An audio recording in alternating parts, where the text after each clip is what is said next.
Welcome back to the program. Our main topic of conversation this morning is the political realignments in Nigeria and how this shapes up speculations and permutations going into the 2027 general elections. I did tell you at the start of the program yesterday at the Shehu Musari Arduwa State Center in Abuja, there was a convergence of opposition leaders, notably the former VP Alhaji Atiku Abubakar alongside ex-Kaduna State Governor Malam Nasser El-Rufai, the Labour Party's presidential candidate in the 2023 general elections, Mr. Peter Obi, former Rivers Governor Rotimi Amechi, to mention but a few, were all seen as is called and termed the interim EXCO meeting of the ADC. Now, joining me on the program is our good friend and analyst in the studio, Mukhtar, who joins us to share his thoughts. Yusuf Muyideen. Yusuf Muyideen, who joins us to share his thoughts on these stories. Mr. Muyideen, welcome to the studio. Good morning, and listener, you are welcome to the show. Now, let's get straight into the conversations. There are a lot of realignments happening almost simultaneously. A lot of persons were concentrating on over 110 applications on INEC's table. There was a certain ADA party that had already propped up structures with names that we saw yesterday at the unveiling of the ADC as the new coalition platform. Let's get your thoughts. Was that an earlier distraction? What do you make of the ADC's unveiling? Yeah, the problem is that when you don't know where you are coming from, you may not know where you are going. So one thing that's very important, people, the character that are trying to form this coalition, they have been around for so long. And since 1999 that we start this democracy that's getting quarter a century now, these are the same set of people that we have been seeing on our political space. Atiku Abubakar, who is the leader of the coalition, is vice president in 1999 till when they finished their tenure with Olusegun Obasanjo tenure. And he, as a person, in 1993, he contested with Basharum MK Abiola in Jos as a candidate in that primaries before he was not selected. So you can see that some people that have been a political jobber for all along, the only profession, the only thing they can do to move Nigeria forward is to be in politics. Or their tool in trade is politics. Having said that, you must look at the characters that are forming this coalition if we want to get this discussion right, and if we want to deduce a critical and analytical point of view so that we can educate our listener, then we can educate ourselves. When some set of people who have been around, let me pick 2 or 3 of the character in this coalition. For instance, David Mark. I think in the late 70s or 80s, he was the governor of Niger State as a military man. And when we start this dispensation, in one of the political era, he was the Senate president in this country for 8 years. Now, let's look back. What can we remember David Mark for? Let's say in Niger State. The only significant landmarks you can see that is associated with David Mark is maybe the David Mark Square in Minna, which was demolished to give way for a shopping complex, now named after Olusegun Obasanjo shopping complex in Minna, Niger State. That's the only thing when you go to Minna that this is what David Mark did when he was the governor of Niger State. He was the Senate president for 2 terms. Now, in those 2 terms, what legislation do we have in Nigeria that we can pen the name of David Mark to? These are the way we should look at politics going forward, or characters that put themselves off for services. Now, Aregbesola, he was a commissioner in Lagos for 8 years. Also, a governor in Osun State for 8 years. And a minister under the just concluded Buhari-led administration. Now, what are they coming to repair? The coalition is all about what? To fix Nigeria that they damage.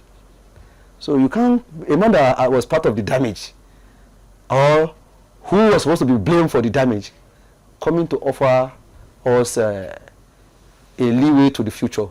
I don't think this set of people should be taken serious by Nigeria, in my own opinion, because they have been around for quite long. Let's look at Atiku Abubakar as a person. He was the vice president. And under his purview, the privatization and the economic team is constitutionally under his office. He and El-Rufai oversee the privatization we have today in Nigeria.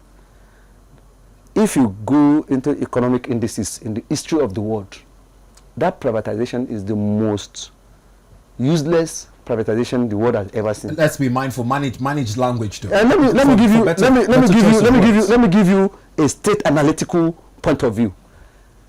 Ajakuta is a landmark investment for Nigeria. The third of its kind in the world. Only in Ukraine and Germany can you see that type of edifice. It was built by Shagari government and left over. When they came in, they privatized it.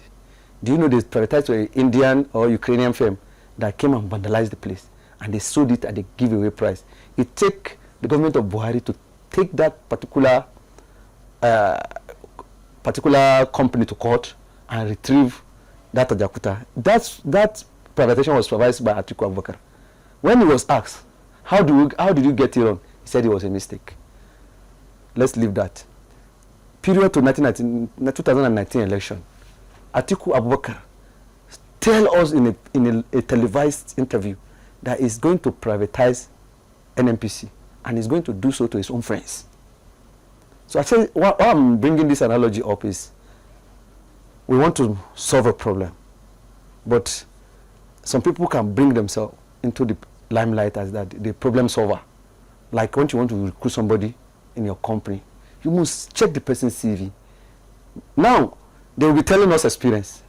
So we want to hire somebody that has experience to fix the problem. As an hired experience, where you at work, what was your performance?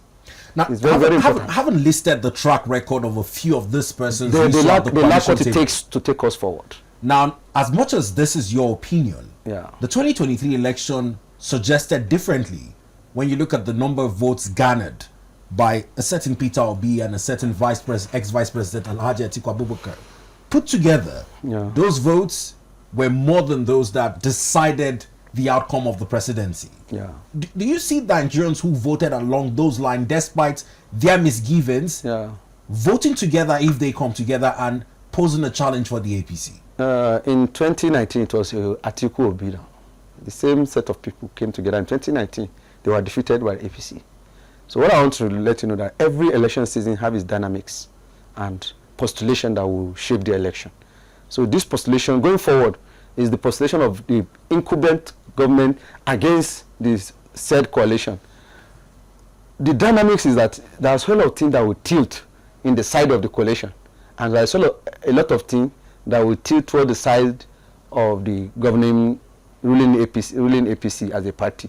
What I want to let you know is that the present APC government has rolled out a lot of programs that I think this particular coalition that is going about is a bit of a distraction for the government to settle in and at least achieve its aim of revolutionizing our agricultural sector, the parallel market in the time of forest, making sure that we have stability in the dollar rate, although it's very high, but we have in the last 6 months to 7 months when the dollar market was made to be parallel, we have a stable foreign exchange rate.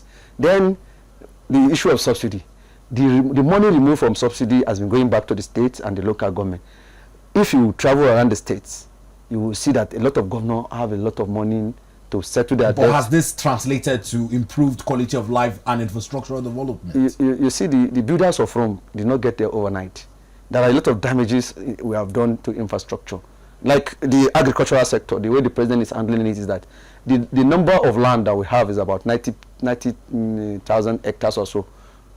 Let me not give a specific number to it, but half of it are not cultivated. Now the president is having a program that will make sure that most chunk of the arable land we have will be put into cultivation. A lot of tractors are coming in for that purpose. Every mechanization, you see the president just unveil it. Then if you look at the student loan, if you don't have money to go to school, the government has provided an avenue for you to be able to access funding. About 400,000 students are benefiting presently from that crops. About 56 billion naira has been disbursed. Those people, those particular program will be coming evidently. The livestock and ministry that's coming on board will checkmate the issue of incessant insecurity within the farmer and the herders. These are programs that are rolling out. That's why I say the builders of Rome will not get there overnight. But having said that, the issue at hand is the coalition. We must, we as Nigeria, we must see the character going forward. Yes, Asiwaju Bola Ahmed Tinubu-led APC may not be the best, but as this character, the one that we are going to jettison the renewal agenda for, I think it's a capital no, because but you can't speak for every Nigerian. That's why I brought out the election statistics. You can't speak for every election Nigerian. statistics. I've given you the dynamics of every election come with season. Let me give you an instance. But mark my word for today, there's no way. There are some states I can pinpoint to you that APC will deliver those states because of the performance of the APC governors in those states. Let's have a few of them. Niger State, Benue State, Kwara State. There's no way. These three states I've said. But like Benue State currently... Yeah, there are insecurity. But the president was on ground. That is the management team being put in place. It did not leave them to their problem. Okay, we have problem. I am the buck top on my table. I'm here.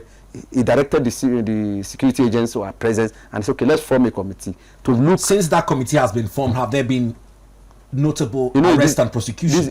This is security. So most of the programs on how to tackle security are always classified. So, but the president was, one thing I want to let you know is that the president was there. He sat down with the people, all the one fashion, everybody bear out their mind. And the president ordered this security chief that I want to see arrest. Yes, some people have been arrested. You know, the judicial will is something that may be slow, but sure, certainly something is being done. We are not static in this case. That is not a case of the president looking at the other direction. He put boots on the ground. He himself, as the commander-in-chief of armed forces, was in Benue to make sure that they are on top of the situation. What I'm saying is that there are a lot of problems we are facing. That's why I'm saying the characters in this coalition is that most of these problems we are having today, they had chance to make sure that they mitigate or stop it in the past. But when they are in the office, they did not come to the party. So now, if you have been given an assignment in the past and you fail, why do you think Nigeria should trust you again? I'm not speaking for the whole of Nigeria, but in terms of thinking, we have to be critical. Then in terms of looking for results, we have to be analytical. We have to analyze. Okay, who Mr. A and B, who has delivered in the past? Who has the track record of coming to the party when they are needed? So that's why I want us to x-ray the people that are in this coalition. I saw Solomon Dalong from Plateau State, who was the former Minister of Sport on that program. He contested for House of Rep under the SDP. In his locality, he was defeated. So is that type of person that will come to the national space and say he has the capacity to bring a party to the national limelight? So whilst the ADC has not put out its position in terms of flag bearer and running mate, as it stands now, the interim chairman is Senator David Mark. Yeah. Now, none of these persons you have listed haven't really declared intent. But one person who has been most vocal about his intention to run is a certain Mr. Peter Obi, who has also gone further beyond saying he would want to run. He has also been able to encapsulate what he intends to do in what he says is a rebirth of Nigeria. He has also asked that if he emerges president, he be given only one term. What do you make of this bold declarations by Mr. Peter Obi? You see, that is what we call abracadabra. It's easier said than done. Peter Obi talks as if he's the smartest human being alive. But sometimes you give somebody benefit of doubt as to what he can do. He was in Anambra State, for crying out loud. Willie Obiano, who is the successor in office, told the world that the investment, that's the only mark, the hallmark of why Peter Obi would tell Nigeria that he deserves to be the president is that he left some money in the coffer. He left investment for Anambra State, and he did not. The state, he did not. He left money. More or less, he left them in a better financial health. No, he left some money at the coffer. Exactly. And he invested in this. He invested some of the money for the state in his own private business. When he was asked by Kadria Ahmed in an interview that you said you invested money that belonged to the state in a company you have an interest in a sinner crime, by now he will be on his way to jail. But let's leave that. What is the... Are you saying that he did not follow the due rules of contract awarding? Is that what you're saying? There is no way you put earn in the purse of the state and invest it in your personal business that's not criminal. It's criminal. They're instruments of contract awarding. If you do not flaunt them, are you saying that is also illegal? In governance, morality do come to play. There's a certain ABC to the award of the Lagos Calabar Coastal Highway also had certain debates in the award to Chagoris. You see, what do you say in that case? You see, deliverables. You're skipping the conversation. No, I want to see the awards of contracts instruments to be followed. Okay, I've given you a certain example as it concerns. Are you telling me the the bank where he invested that money into is the best bank in Nigeria? You brought it up. I'm not talking about. I'm just giving you. What if you stopped me? You stopped me in my flow of thought. No, carry on then. Aurelio Biano said the investment that his predecessor left is next to nothing. You know, governance is continuum. The person that take over from you, when they come to office, they will look at what you have done and try to build. You find out that there's nothing to build on. He said it his own successor, somebody he brought to power. But let's leave that. What is the indices? Where did he meet Anambra as a governor? Where did he leave Anambra? How many infrastructure are in Anambra today? How many schools? How many electric projects are in Anambra today that has the hallmark or the stamp of Peter Obi when he was the governor of Anambra State? Those are the way we should judge people going forward. I'm not saying that he has the right to aspire to be the Nigerian president, but your credentials and the deliverables. Now, can I come in now? Yeah. Talking about credentials, this narrative you've painted about the past performance. I'm not talking about the people that are in that coalition. Exactly. This narrative you're painting about the past performance of leaders who have had the saddle at the state level. Now, not at the national level. David Mark is the Senate president. Now, I said, give me one law that was passed. At the federal level, using government as a continuum. Yeah. The narratives of the APC under the 8 years of President Muhammadu Buhari have also been mentioned in the same words you've chosen to describe these different individuals. Now, let me. The likes of Senator Adams Oshomole and even President Bola Ahmed Tinubu have been very critical of the performance of the APC under President Muhammadu Buhari. Can we also say that the last 8 years have left nothing to build on? Let me land my question. Okay. Can we also say that the last 8 years on the APC of President Muhammadu Buhari have left nothing as a foundation upon to build on for President Bola Ahmed Tinubu? That's not the case. So how do you classify the performance of the APC under President Muhammadu Buhari? APC under Muhammadu Buhari was a government that came in and was bedeviled with a lot of challenges. No, in terms of performance, all these other governors had challenges. And I'm just giving, despite the challenges, you have COVID-19, it was under Buhari. The crash in petroleum price from about $70 per barrel to about $23 per barrel is under Muhammadu Buhari. The Niger Delta Avengers start bombing the pub. Immediately Buhari came in. It's under. But I don't make excuses. I'm not making excuses for Buhari. But let me give you an instance. The legislature under Buhari, both Saraki-led legislature and Ahmed Lawal, the petroleum industry bill has been a bottleneck to the operation of the petroleum sector. The passage of that bill within those 8 years that cannot be done in 16 years of PDP has knocked out whatever it is, because the life wire of the Nigerian economy is the petroleum sector. But because of an interest and unwillingness of the past government to make sure that bill is passed, that bill being passed now is giving our petroleum sector a clean state of health. Now today we have a liberalized petroleum sector, not controlled by government. So are you saying that this one singular act exonerates President Muhammadu? I will give you another one. Peter Obi that is talking was under the economic team of Goodluck Ebele Jonathan. They went to the second Niger bridge only to switch off the lights that they will start construction. It takes a Muhammadu Buhari to bring it to fruition. From this guy redesigned under Fashola as the minister of. So you have to just oppose on what A has done. So in simple terms, if you were to score him on a range of 0 to 10, where would you say the ex-president Muhammadu Buhari is placed on that scale? It's about 5/10. It's just average. Yes, average performance. I'm an APC stalwart and a staunch supporter of the APC from inception to today. But I will not see where, like now when you come to. But you know, average is similar to mediocre. No, when you have scored 50%, you are good to go. No university will hold you down scoring 50% all through your courses in the university. They will still make you graduate. What I'm just saying is, the hallmark of a man is put your print in the test of time. Aregbesola, for instance, was in Osun State as a governor. He built magnificent secondary school. Everywhere, he revolutionized the building of structure. But structure without content is nothing. And the state was indebted for it, to the extent that the next governor that came has to be paying. But we all talk about government creating an enabling environment. You see, is that not an enabling environment? That is a way you do something that it will not, you look within your purse. But when you do a project that's elephant project and it left the incoming government in indebtedness, it takes Asiwaju Bola Ahmed Tinubu and Obasani to bail out Kaduna State from debts that El-Rufai left over.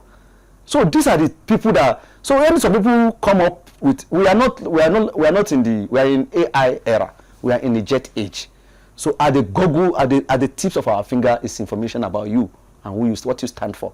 So if when you have given up office in the past, the security in Kaduna State, Birmingham axis, when El-Rufai was governor, that place is not a place you can go. You can even travel at night or at a particular hour of the morning. Is it not under El-Rufai that the train was hijacked in Kaduna State? But see, his insecurity was at its eye. But the same insecurity that was then was the same insecurity that President Muhammadu Buhari sat under. Let me now. Yes, what I'm saying is that there is as a governor, you understand, your state was. But governors do not control even the police in their states. That is, if you have, as it is now, Wasani is not controlling the security, but he was able to look at the root cause of the insecurity, sit down with the community. The way you handle issue is very, very important. He talked to the Fulani. What is the problem? Let us find a solution. Say, no, our cattle market have been destroyed. Okay, I will fix the cattle market. Farmer, this is a no. And he was able to mediate and bring the people together. A listening leader is a leader that can fix problems. Now, my own take is good coalition, but coalition on purpose, coalition on ideology, coalition on, okay, what is this government doing wrong that you can write? Then what's your credential? It is very, very important looking forward to that, because Goodluck was booted out of office by the same set of people. Down the lane, all the policy that the Goodluck is trying to fix, you understand? These set of people came to and promote the same. So let us shine our eyes going forward. That's what I'm just trying to. But when you make this sound as though it is not what the current APC government is doing, it's almost worrying for all students of history, because President Bola Ahmed Tinubu led part of the protest, the Occupy Nigeria protest against the removal of fuel subsidy. Yeah. He is now the proponent of fuel subsidy removal. Now, what are they going to do differently? That's what I'm saying. We are saying we are having the same thoughts. You see, if you ask them in that coalition, their slogan is to remove Asiwaju Bola Ahmed Tinubu from government. Nothing else. That is not what we need. We need Asiwaju Bola Ahmed Tinubu is scoring 50, let's say. Can you take us to 70? Okay, what will you do and how do you do it? The issue should not be based on hatred, jealous, and things that will divide us. Rather, that it should be on merit. That's why I'm pontificating who they stands for. That's why I'm bringing you. Let's x-ray this personality. The worst privatization in the history of humanity is this Nigerian privatization. In terms of what privatization has achieved all over the world. Privatization is to drive employment. Privatization is to make sure that a lot of people can go into business. Graduates who have innovation can be invested on. Now, on this privatization, but also let's narrow the conversation down to privatization, because item number 6 on our earlier run-up was the Manufacturers Association of Nigeria, marketers within the downstream sector of the petroleum refinery, were all rallying for privatization amid over $3.2 billion that has been spent on turnaround maintenance of our refineries. Yeah. How do we get these conversations going? Because as it stands right now, the IMF also issued part of its recommendations projecting a new growth for Nigeria, and they were talking about our domestic oil production improving under Dangote. Yeah. But when it comes to our national refineries, we're still conversing about turnaround. How does privatization with regards to our refineries work, in your opinion? You see, the privatization, the what we have about privatization is that you allow the private sector to come in fully and deregulate. What happened in the case of NNPC, because Dangote now is an entity on its own. You don't bring Dangote and compare him with NNPC. NNPC what used to be a regulator. And when you want to deregulate, there are so many sectors that will still remain in the regulation aspect. Then as you deregulate, those part of that should go into private hands. Now, NNPC Towers in Abuja here as an entity, you can't hand it over to private people overnight. Now, I'm talking about the refineries in Warri, in Port Harcourt, in Kaduna. These are assets that belong to government. So you're saying that they should not be considered? No, what I'm saying is that this thing will take place in phases. Like the Dangote refinery was built by Dangote himself. So it doesn't have problem of defacing, or like when you want to take over a bank, or when you want to make sure that a bank is well capitalized, you must look at the strength of the bank, the spread, and the staff strength. So if a particular bank wants to absorb such a bank, they must not absorb something that will become a liability. But how do we justify the over $3 billion that has been spent on turnaround maintenance whilst we're looking at privatization? How is it justified? I want us to juxtapose within Ajaokuta and the refinery. The amount of money spent in bringing Ajaokuta to life is unprecedented. But up to today, I think about $3 billion US as at 80s. You know, that's enormous. As at 80, that's an enormous amount of money. As I'm talking to you now, that place has not produced $100 million still or profit to Nigeria. I told you, somebody like Atiku came on board. You see, you want to manage. What you have managed in the past is very, very important. Now, when they privatize that thing, they sold it to a company that doesn't even have wherewith. Now, the issue of refinery, the Nigerian engineers in NNPC have been on it, and they are working on it. So now it has come to a phase that they must test run the refinery. Even when Dangote was finished, at least 4 years before they start production. So when you manage a refinery and you bring it back to life, then it will take time. You will initially the one you refurbish. Then when you want to sell anything you want to sell, you must look at the state of that thing, know how it functions, its functionality. You have a laptop that you have been using over the year, and now you want to put the laptop for sales. You must first verify the value, what the laptop can achieve, what you can do with it. Before, so in the case of a refinery, they are gigantic project that a lot of things. If somebody wants to come and buy the place as a scrap, and you know that you put up a lot of money into this thing, what you do is that, okay, let me work more so that the thing will be, the sales will be valuable. So these are intricate issue when it comes to the petroleum sector. Now let's come back to the issue on ground. Let's stick with political stories. Yeah. Coming to the APC now. Yeah. There's been challenges following what many have been speculating is an internal rejig ahead of 2027. Yeah. Out of the blues, Yeah. the APC chairman, Dr. Abdullahi Ganduje, resigned. Yeah. The interim chairman, the Lori, is holding the sway of the party. Ali Dalori. Yes, for the interim. Yeah. Ahead of NEC meeting Yeah. on the 24th of July. Yeah. When he resigned, did it come to you as a shock, or did you see it coming? In politics, you should expect anything.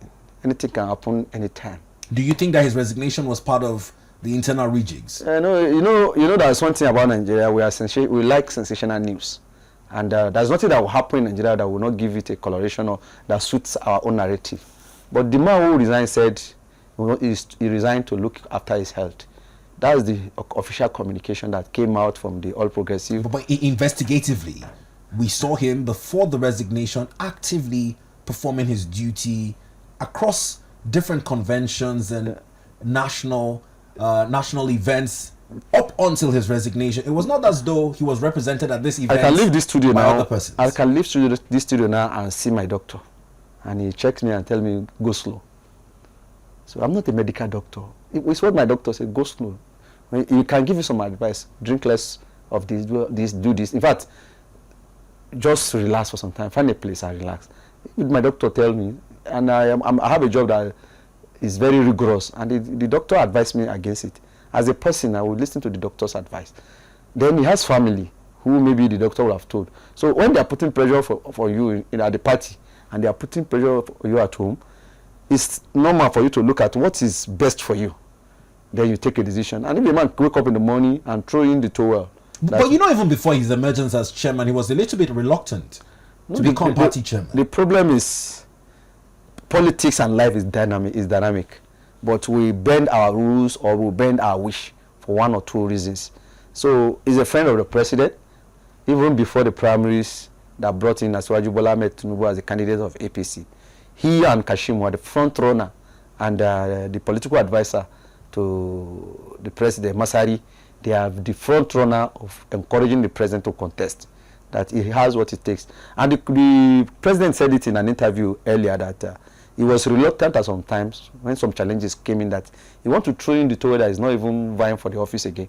These people are the one that said no.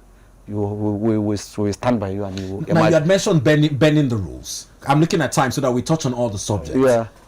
The party's constitution and with the zoning. Yeah. The North Central Zone has been talking about the fact that it's been overlooked in the national party position, even in the appointment of Dr. Abdullahi Ganduje after the emergence of President Bola Ahmed Tinubu. I know you're making a case for how the president came owing to the persuasion that they put on ground. But after that, it's back to the conversation of the North Central again. Ahead of July 24th, when the NEC would sit to discuss its position on its acting chairman. Do you see the party willingly conceding this position to the North Central? You know, we have 6 governors in the North Central. Abrazak Abdurrahman, Kwara State, Umar Bago, Niger State, Father Aliyah in Benue State, and 5 of them. The Nasarawa State governor. The 4 of them who are in the APC, if they come together and wish to produce the next chairman, they can do that. But there's a lot of intricacies in their states. Like A.A. Sule, you know, the former chairman, Abdullahi Adamu, was from Nasarawa State. So Nasarawa have a take. But his tenure was also truncated. Yes, he was having a lot of rift with the president. And one person was going, two captains cannot pilot a ship. So one person must bow for the other. So he has to go for president to make sure that, because you can't be against them. There can't be 2 leaders at a time. But does the region now suffer from his personal issue with what I'm saying is that the governors of those states are the ones that hold the 4 aces in terms of, because Abrazak is the chairman of the Nigerian Governors Forum. He has the ear of the president. If he wish that, okay, you want to bring somebody from Kwara State, you can have a buy-in of all the governors in North Central who are in the APC as to, okay, I want to install this person. If you work for that person will emerge. I don't want to go into the nitty-gritty details or why they are not coming forth with that. Okay, now give us one detail I'm very sure a lot of viewers will be interested about. No. Some of the possible candidates from the North Central. You see, in Kwara State, for instance, we have a person like Senator Mustafa Saliu. He was the chairman, not CPC. He's an experienced hand who can keep the party tagged. But does governors want him? That's another thing. Because of maybe they have their own internal political wranglings in Kwara State. Mustafa Saliu is a senator from Kwara Central. He has been the North chairman of CPC. He is very experienced in party politics. In Niger State, we have the former governor, Abu Sani Bello. He was part of the caretaker committee representing North Central in the caretaker committee led by the present governor of Yobe State, Mema Labuni. He was part of that. He has experience in that area. The person of the SGF, George Akume, is a party man, a lawyer, and a very experienced. On his part, he's rejected it. We saw circulars coming out from his office that he still remains SGF and has no interest in becoming the chairman. There is no substantive news in that regard. If the president comes back from his travel and they look at this is the person we want, then they can work around it. What I'm saying is that the interest of the North Central governor is very key to who become, like somebody like Abelo from Kogi State has been having a tussle with the EFCC. But based on his sagacity and his doggedness, he's somebody that can navigate the ship of the party. So there are, what I'm saying that we have Al-Makura, a former governor of Nasarawa State and a strong CPC leader who is experienced. North Central doesn't lack people that can take over the saddle of responsibility under the party. But one particular thing is that, what is the interest of their governor? How would they perceive? Because Adam Abdullahi and A.A. Sule were at loggerhead when he was the APC national chairman. What we say in local parlance, Isho and Pepe. So these are the things that maybe some of the governors are avoiding. Maybe they don't want more powerful men, too powerful men for them, so that they can continue to manage their state. And that's what led to the emergence of somebody like Ganduje in defense. Is that attitude that makes sure that Ganduje have a field day. If not, that national chairmanship was an exclusive reserve of the North Central. So, but having said that, if the president come back and look within the North Central and find somebody suitable that, okay, I want to go with this person, the governor won't have a choice than to play along with the president. But I'm very sure if all the governors of North Central come together and pinpoint one person as to who this is who they want, the national chairmanship is according to the arrangement, it's exclusive. We'll see how these permutations go in terms of your predictions. But we're still talking about the APC. The national chairmanship position is just one of the uncertain positions the party hasn't yet decided on. The other uncertainty that also caused controversies, like you said, some sensational headlines were floated attaching it to Dr. Abdullahi Ganduje was the joint ticket and endorsement of President Bola Ahmed Tinubu without mention of his vice, Senator Kashim Shettima. Now, there are speculations as well that your party might be looking to get the services of a certain Rabiu Musa Kwankwaso. I was here I was on this program, and it was when they are having some little problem, when what happened in Gombe State happened. I was there. Yes, you were here when we had that discussion. You see, sensational news will kill this country, because Vice President Kashim Shettima and Asiwaju Bola Ahmed Tinubu are in tandem. There has never been a crack that they came to the public and washed their dirty linens to the extent that you say that is a problem. Now, it is immature and politically inefficient for somebody to just think up a story and be making it. I can't give myself high blood pressure as an APC man over this issue, because the loyalty of the vice president to the president is 100%. They don't have problem. Even I blamed the governor of Borno the way he handled the issue. Because correct me if I'm wrong. As a governor, you have access to both Kashim and the president. You know what is happening within them. For you to now be the cheerleader in type of something that will bring instability to the party, it is politically immature. Talking about this instability, correct me if I'm wrong. I believe that the president has the right of first refusal. Does he need an endorsement to signify his acceptance in 2027? Why start the endorsement that has brought the room for this speculators or sensational headliners to have a few days? Mr. Vito, you see there is this thing that about politics. If your opponents are taking steps and you remain quiet, you go to the doldrums, it's a sign of defeat. It's a sign that you are hated, that you are not doing well. So when the purveyors of Asiwaju Must Go started their drama, especially the short man from Kaduna, El-Rufai. Let's avoid name calling. Okay, it's not our style. His Excellency, the former governor of Kaduna State, El-Rufai, when they started going about, because he was just bitter, he was not part of this government, as far as I'm concerned. He went to town and decided the Asiwaju Must Go. They jumped from SDP to this place, and they are bringing people together. You two must do show of strength in politics, that we are on ground. My people are with me. And let me tell you, they will poach. Yesterday, I saw on Facebook one of our APC stalwart in Niger State has defected to the ADC. When the person he was the former controller, Abuja Metropolitan. He was the chairman for 8 good years. Because of this, because he just left power, nothing for them. In person of Umaru Shaibu, he just announced on his Facebook page that he's now with the ADC. What I'm trying to say is that these people that are going around, they will be looking for crack in your party. So if you sit down and do not coordinate your party and bring all your members together as a formidable force, or you say, okay, you wish away there are some disgruntled element or insatiable party members who are always, they want to eat from the both end. Or some people who when you do primaries, some people will lose. And they lose fairly. But Nigeria they don't want to lose fairly. They were looking for a way to go to the other party. Maybe they can get ticket from the party, having seen that they cannot get ticket in APC. So they will be poaching on your members.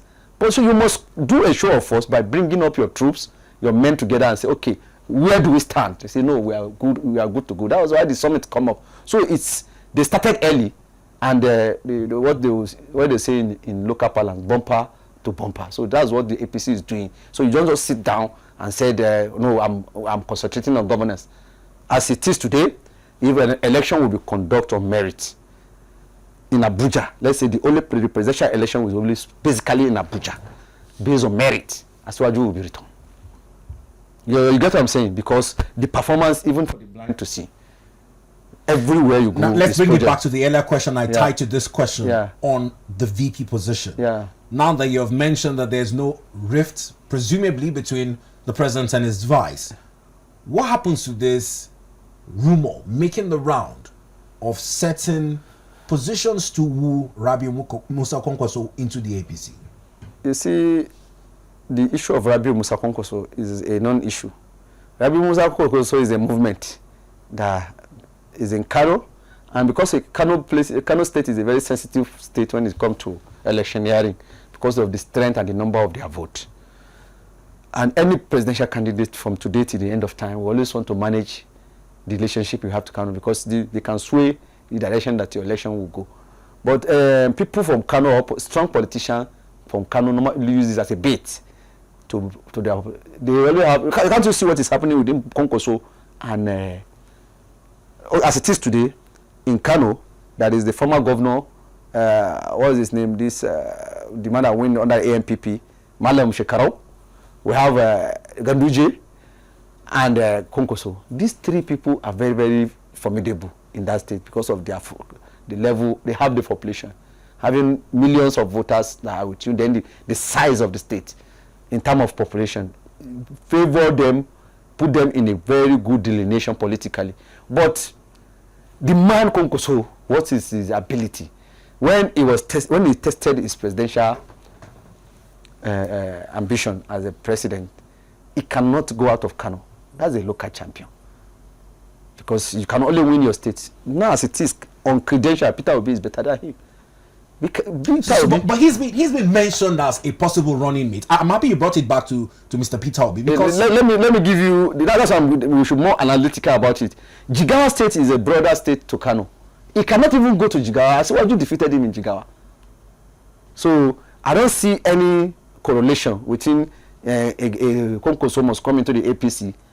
It's Kwankwaso that need APC, not the other way around. But you've talked about being on the proactive side, hence the opposition still those points. Do you think that the coalition, he wasn't at the meeting yesterday, yes, the coalition meeting, do you think that the coalition might be considering him, knowing that he might have quite the numbers in Kano to sway the elections? That is what politicians do.